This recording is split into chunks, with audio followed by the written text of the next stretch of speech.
This is my story.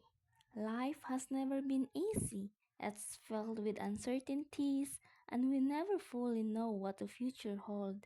But those uncertainties are never reason to give up.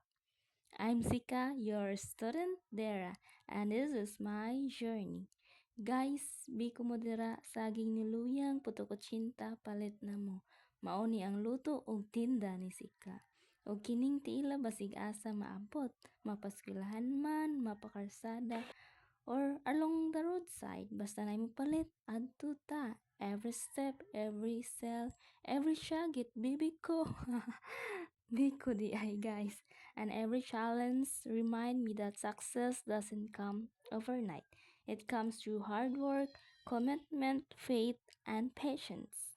And I believe from the saying of Eleanor Roosevelt, the future belongs to those who believe in the beauty of their dreams. So, this is my story.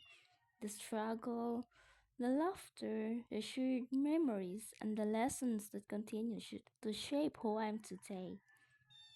In chasing my dreams despite struggles, the silent battles, and feeling hopeless, and finding joy in little victories, and also especially and believing that every success has a purpose. So laban lang, stay positive, now move forward, keep faith in God, and keep believing with your dreams.